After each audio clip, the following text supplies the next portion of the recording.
ಚಿನ್ನ ಯಾವ ಕಾಲದ್ದು ಅಂತ ಪರಿಶೀಲನೆ ಮಾಡ್ತೇವೆ. ಮೇಲ್ನೋಟಕ್ಕೆ ನೋಡಿದ್ರೆ ಬಹಳ ಹಳೆಯದು ಅಂತ ಅನಿಸೋದಿಲ್ಲ.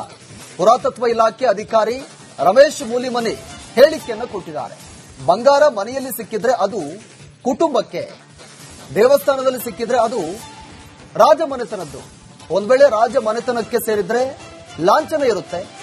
ಆಭರಣ ಡ್ಯಾಮೇಜ್ ಆಗಿವೆ, ಹಾಗಾಗಿ ಮನೆಯಲ್ಲಿ ಇಟ್ಟಿರಬಹುದು. ಹಿಂದಿನ ಕಾಲದವರು ಮನೆಯ ಓಲೆ ಕೆಳಗೆ ಹುಗಿತಾ ಇದ್ರು. ರಿಪಬ್ಲಿಕ್ ಕನ್ನಡಕ್ಕೆ ರಮೇಶ್ ಮೂಲಿಮನಿ ಹೇಳಿಕೆಯನ್ನು ಕೊಟ್ಟಿದ್ದಾರೆ. ನಮ್ಮ ಜೊತೆ ಇತಿಹಾಸ ಸಂಶೋಧಕರು ಅಪ್ಪಣ್ಣ ಅಂಚೆ ಅಂತ ಅವ್ರು ನಮ್ಮ ಜೊತೆ ಫೋನ್ ಸಂಪರ್ಕದಲ್ಲಿದ್ದಾರೆ. ಸರ್ ನಮಸ್ತೆ. ಸರ್ ನಮಸ್ಕಾರ ಸರ್. ಸರ್, ಈಗ ಚಿನ್ನ ಸಿಕ್ಕಿದೆ, ಆ ಚಿನ್ನ ಇದೀಗ ಸರ್ಕಾರಕ್ಕೆ ಸೇರ್ಬೇಕಾ ಅಥವಾ ಈ ಕುಟುಂಬಕ್ಕೆ ಸೇರ್ಬೇಕಾ?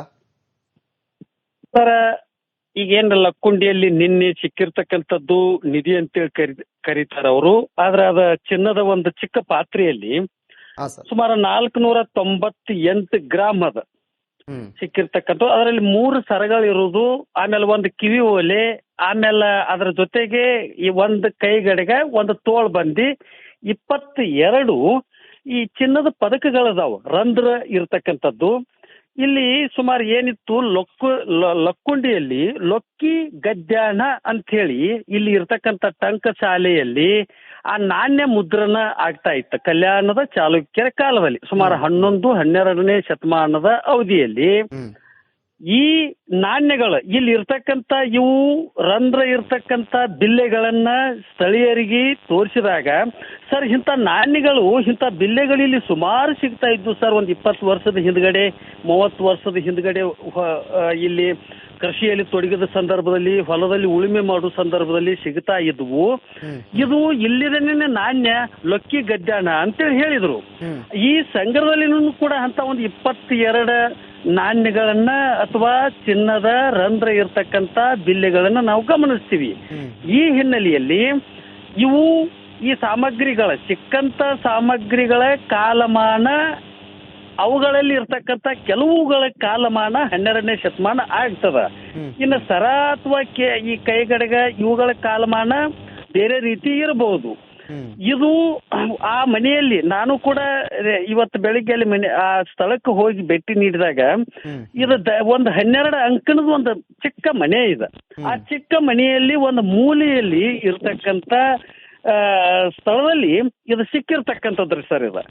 ಹಾಗಾಗಿ ಇದು ನಮ್ಮ ಪುರಾತತ್ವ ಅಧಿನಿಯಮ ಏನ್ ಹೇಳ್ತದ, ಇಲಾಖೆ ಅಧಿನಿಯಮ 100 ವರ್ಷದ ಹಳೆಯ ಯಾವುದೋ ವಸ್ತು ಅದ ಸರ್ಕಾರದ ಸಂಪತ್ತು ಅಂತೇಳಿ ಹೇಳ್ತದ. ಹಾಗಾಗಿ ಇದು ಮತ್ತೆ ಈ ಲಕ್ಕುಂಡಿಯ ಇತಿಹಾಸವನ್ನ ವ್ಯವಸ್ಥಿತವಾಗಿ ವಸ್ತುನಿಷ್ಠವಾಗಿ ಪುನರ್ರಚನೆ ಮಾಡ್ಲಿಕ್ಕೂ ಕೂಡ ಇದು ಅತ್ಯಂತ ಪ್ರಮುಖ ಆಕರ. ಅವೇನಾದ್ರೂ ನಾಣ್ಯ ಆದ್ರ ಅಲ್ಲಿ ಸಿಕ್ಕಿರ್ತಕ್ಕಂಥ 22 ಪದಕಗಳು ಲೊಕ್ಕಿ ಗದ್ಯಾಣ ನಾಣ್ಯ ಆದ್ರೆ ಇದು ಇತಿಹಾಸಕ್ಕೆ ಸಂಬಂಧಪಡ್ತದ ಸರ್. ಹಾಗಾಗಿ ಇದು ಕಾಲ ನಿರ್ಣಯ ವಿಧಾನಕ್ಕೆ ಒಳಪಡಿಸಿ ಇವುಗಳ ಸರಿಯಾದ ವರ್ಷವನ್ನ ನಿರ್ಧಾರ ಮಾಡಿದ ನಂತರದಲ್ಲಿ ಇದು ಯಾವ ಕಾಲಕ್ಕ ನಿರ್ದಿಷ್ಟವಾಗಿ ಸಂಬಂಧಪಟ್ಟದ್ದೋ ಅನ್ನೋ ವಿಚಾರಕ್ಕೆ ನಾವು ಬರ್ಲಿಕ್ಕೆ ಸಾಧ್ಯ ಅದ ರೀ ಸರ್. ಇದ ಕುಟುಂಬಕ್ಕೆ ಸಂಬಂಧಪಟ್ಟಂತದೋ ಇನ್ನು ಸರ್ಕಾರಕ್ಕೆ ಸಂಬಂಧಪಟ್ಟಂತದೋ ಅನ್ಲಿಕ್ಕೆ ಬರೋದಿಲ್ರಿ ಸರ್. ಇದು ಒಂದು ಐತಿಹಾಸಿಕ ಸ್ಥಳದಲ್ಲಿ ಸರ್ಕಾರಕ್ಕೆ ಈ ಚಿನ್ನವನ್ನ ಕೊಡಬೇಕಂತ ಇದೆ. ಆದ್ರೆ ಈ ಕುಟುಂಬದವರಿಗೂ ಕೂಡ ಏನಾದ್ರೂ ಅರ್ಧ ಪಾಲನ್ನ ಕೊಡುವಂತ ವ್ಯವಸ್ಥೆ ಏನಾದ್ರೂ ಇದೆನಾ, ಹೆಂಗೆ ಅಂತ? ಸರ್ ಅದೇನ ಈ ನಿಯಮದಲ್ಲಿ ಇಲ್ಲ. ಏನಾದ್ರೂ ಇದು ಸಿಕ್ಕಂತ, ಈಗ ನಾನು ಹೊಲದಲ್ಲಿ ಏನಾದ್ರೂ 1-2 ಮೂರ್ತಿ ಶಿಲ್ಪಗಳು ಸಿಕ್ಕು ಅಂದ್ರೆ ಅದೊಂದು ಸರ್ಕಾರಕ್ಕೆ ಒಂದು ನನಗ ಅಂತೇಳಿ ಇಲ್ಲ. ಈಗ ಸಂಪೂರ್ಣ ಸರ್ಕಾರಕ್ಕೆ ಸಂಬಂಧಪಡ್ಬೇಕಾದ ಅಂದ್ರೆ ಐತಿಹಾಸಿಕ ವಸ್ತು ಆಗ್ತದಲ್ಲ, ಅದ ಪುರಾತನ ವಸ್ತು ಆಗ್ತದಲ್ಲ, ಅದ ಅಧಿನಿಯಮನ ಅದರ್ಲೆ ಅದ. ಅಂದ್ರೆ ಲಾರ್ಡ್ ಕರ್ಜನನ್ ಕಾಲದಲ್ಲಿ ರಾಯಲ್ ಏಷಿಯಾಟಿಕ್ ಸೊಸೈಟಿ ಅಸ್ತಿತ್ವಕ್ಕೆ ಬಂದ ನಂತರದಲ್ಲಿ ಕಾಲಾನುಕ್ರಮದಿಂದ ಇಂಥ ಕಾನೂನುಗಳು ಜಾರಿಗೆ ಬರ್ತಾವ್.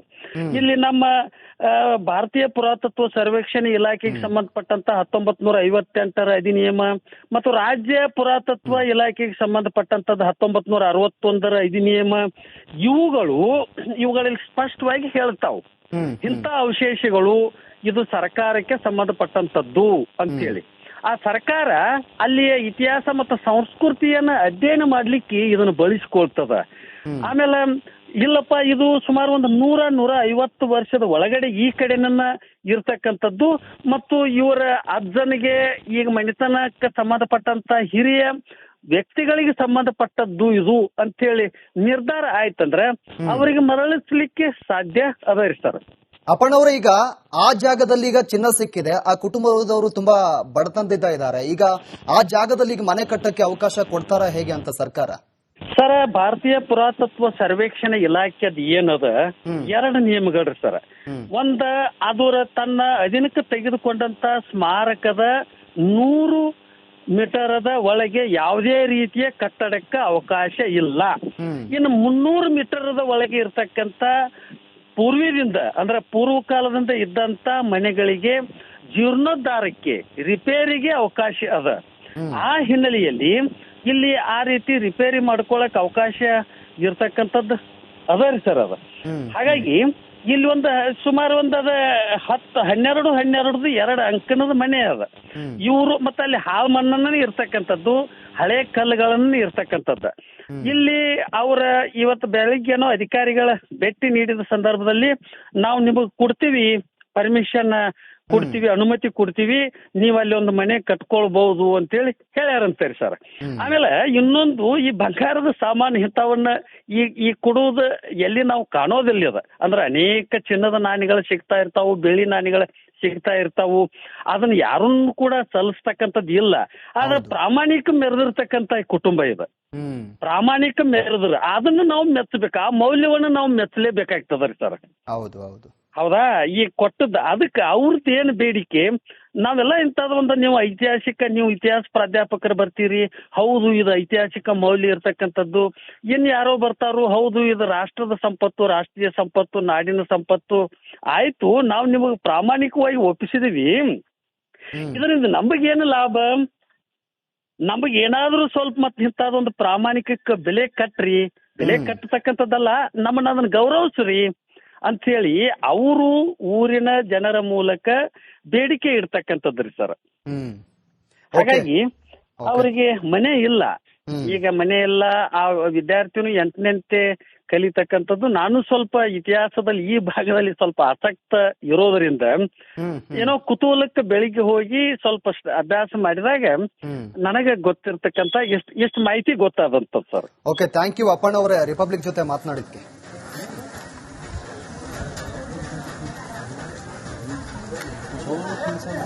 ಐತಿಹಾಸಿಕ ಗ್ರಾಮವಾದಂತ ಲಕ್ಕುಂಡಿ ಗ್ರಾಮದಲ್ಲಿ 446 ಗ್ರಾಮದಷ್ಟು ಚಿನ್ನ ಸಿಕ್ಕಿತ್ತು. ಇವಾಗ ಪುರಾತತ್ವ ಇಲಾಖೆ ಅಧಿಕಾರಿಗಳು ಚಿನ್ನ ಸಿಕ್ಕಂತ ಸ್ಥಳಕ್ಕೆ ಬಂದು ಪರಿಶೀಲನೆ ಮಾಡಿದ್ದಾರೆ. ಇವಾಗ ಏನು ಆ ಚಿನ್ನವನ್ನು ಪ್ರಜ್ವಲ್ ಎನ್ನುವ ಬಾಲಕ ಏನು ಸರ್ಕಾರಕ್ಕೆ ಹಸ್ತಾಂತರ ಮಾಡಿದ್ರು, ಆತನಿಗೆ ಕೂಡ ಸನ್ಮಾನ ಮಾಡಿದ್ರು. ಇವಾಗ ನಮ್ಮ ಜೊತೆಗೆ ಮಾತನಾಡಲು ಪುರಾತತ್ವ ಇಲಾಖೆಯ ಹಿರಿಯ ಅಧಿಕಾರಿಗಳಿದ್ದಾರೆ, ಅವರನ್ನ ಕೇಳೋಣ. ಸರ್, ಇವಾಗ ಮನಿ ಪಾಯ ಹಾಕುವ ತುಂಬುವ ಸಮಯದಲ್ಲಿ ಚಿನ್ನ ಸಿಕ್ಕಿದೆ, ಇದು ಯಾವ ಕಾಲದ್ದು, ಯಾವ ರೀತಿ ಇದನ್ನು ವಿಶ್ಲೇಷಣೆ ಮಾಡ್ತೀರಾ? ಅವುಗಳನ್ನು ಇನ್ನೂ ಟ್ರೆಜರಿ ಒಳಗಡೆ ಅವನ್ನ ಹೋಗಿ ತೆಗೆದು ನೋಡಿದಾಗ ಗೊತ್ತಾಗುತ್ತೆ. ಇನ್ಮೇಲೆ ಆ ಕೆಲಸ ನಾವು ಮಾಡ್ತೀವಿ ಆದಷ್ಟು ಬೇಗ. ಅವುಗಳನ್ನು ಸಂಶೋಧನೆ ಮಾಡಿ ಯಾವ ಕಾಲಕ್ಕೂ ಯಾವ ಕಾಲಕ್ಕೆ ಸಂಬಂಧಪಟ್ಟದ್ದು ಅನ್ನೋದ್ರ ಬಗ್ಗೆ ಅದನ್ನು ತೆಗೆದು ನೋಡಿದಾಗ ಗೊತ್ತಾಗ್ತದೆ. ಆದಷ್ಟು ಇವು ಮೇಲಿನ ಪ್ರಕಾರ ನೋಡಿದಾಗ ಬಹಳ ಅಷ್ಟೇನು ಹಳೇದೇನಲ್ಲ ಅಂತ ಅನಿಸುತ್ತೆ. ಯಾವುದಕ್ಕೂ ನೋಡೋಣ. ಅದೇನು ಅಂದ್ರೆ ಇದು ಒಂದು ರಾಜಮನೆತನಕ್ಕೂ ಅಥವಾ ದೇವಸ್ಥಾನಕ್ಕೆ ಸೇರಿದ್ದು ಅಥವಾ ಕುಟುಂಬಕ್ಕೆ ಸೇರಿದ್ದು ಅಂತಿರೋ ಅವ್ನು ನೋಡಿದ್ರೆ ನೋಡ್ಬೇಕು. ಇದು ಮನೆಯೊಳಗೆ ಸಿಕ್ಕೈತೆ ಅಂತಂದ್ರೆ ಕುಟುಂಬಕ್ಕೆ, ದೇವಸ್ಥಾನದಾಗ ಸಿಕ್ಕಿತ್ತು ಅಂತಂದ್ರೆ ರಾಜಮನೆತನ ಅಂತ. ಇಲ್ಲಿ ರಾಜಮನೆತನದಾಗಿತ್ತಂದ್ರೆ ಅಂತ ಲಾಂಛನದ ಏನಾದ್ರೂ ಕೆಲವೊಂದಿಷ್ಟು ಆಭರಣಗಳು ಇರ್ತಿದ್ವು, ಅಂತವ್ ಯಾವೂ ಇಲ್ಲ. ಆಲ್ಮೋಸ್ಟ್ ಅಲ್ಲಿ ಕೈಗಡಗದವ, ಅದು ಮುರಿದಿದ್ದದ. ಮುರಿದ್ರ ಅಂದ್ರೆ ಏನ್ ಮಾಡ್ತೀರಿ ನೀವು? ಮನ್ಯಾಗ ಇಟ್ಕೊಳೋದಿಲ್ಲ, ಬಾಳ ಅಂದ್ರೆ ಹೋಗಿ ಸೋನಾರ್ಗೆ ಹಾಕ್ತಿರಿ. ಸೊ ಇವ್ರೇನ್ ಮಾಡ್ಯಾರ, ಅವಾಗ ಏನೋ ಸೌಕರ್ಯ ಇರ್ಲಾರ್ದ್ರ ಸಂಬಂಧ ಗಡಿಯೊಳಗೆ ಹೂತು ತಮ್ಮ ಆಲ್ಮೋಸ್ಟ್ ಅಲ್ಲದೊಂದು ಪದ್ಧತಿ. ಅದು ಮೊದಲ ಹಿಂದಿನ ಕಾಲದೊಳಗ ಅಡಿಗೆ ಮನೆಯಾಗ ಹೋಗೋದಿಡ್ತಿದ್ರು ಅದನ್ನ. ಆ ರೀತಿ ಇದು ಏನದಲ್ಲ ಒಲಿ ಅಂತೇಳಿ ಹೂತಿಟ್ಟಾರ.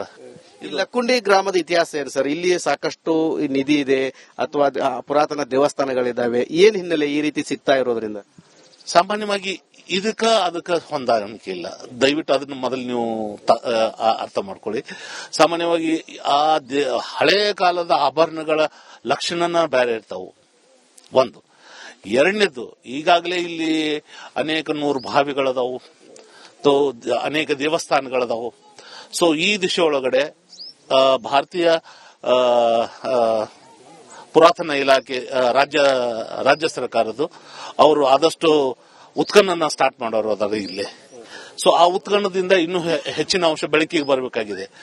ಇಲ್ಲಿ ಆದಷ್ಟು ಅನೇಕ ಟಂಕಶಾಲೆಗಳಿದ್ವು ಅಂತ, ಅಂದ್ರೆ ನಾಣ್ಯಗಳನ್ನ ತಯಾರು ಮಾಡುವಂತ ಒಂದು ಇವು ಕಾರ್ಯಾಗಾರ ಇದ್ವು ಅಂತ ಹೇಳ್ತಾರೆ. ಅದ್ರ ಬಗ್ಗೆ ಇನ್ನೂ ಸಂಶೋಧನೆ ಮಾಡಬೇಕಾಗಿದೆ. ಇತಿಹಾಸದೊಳಗೆ ದಾಖಲೆ ಇದಾವೆ. ಸೊ ಅದನ್ನ ಉತ್ಖನದ ಮುಖಾಂತರ ಅದು ಪ್ರೂವ್ ಆತಂದ್ರ ಇನ್ನೂ ಒಂದು ಸ್ಪಷ್ಟವಾದಂತ ನಿಖರವಾದಂತ ಒಂದು ಮಾಹಿತಿ ನಮಗೆ ಸಿಗ್ಲಿಕ್ಕೆ ಸಾಧ್ಯ ಆಗ್ತದೆ. ನಿಧಿ ಸಿಕ್ಕ ಸ್ಥಳದಲ್ಲಿ ಈಗ ನಿಷೇಧಿತ ಪ್ರದೇಶ ಮಾಡ್ತಿರೋ ಅಥವಾ ಇನ್ನೂ ಉತ್ಖನನ ಮಾಡ್ತಿರೋ ಅಥವಾ ಅಲ್ಲಿ ಪರಿಶೀಲನೆ ಮಾಡೋದಿರುತ್ತೆ, ಹೇಗಿರುತ್ತೆ ಮುಂದಿನ ಪ್ರೊಸೀಜರ್? ಪರಿಶೀಲನೆ ಮಾಡಬೇಕಾಗತ್ತೆ ಅಲ್ಲಿ. ಸೊ ಇನ್ನು ಸಾಧ್ಯ ಆಗ್ತದಷ್ಟು ಅದನ್ನ ಅಗದ್ ನೋಡೋಣ ಇನ್ನು ಎಷ್ಟು ಸಾಧ್ಯದ. ಎಸ್, ಇಲ್ಲೇ ಅಷ್ಟೇ, ಈ ಮನಿ ಅಂತಿಲ್ಲ.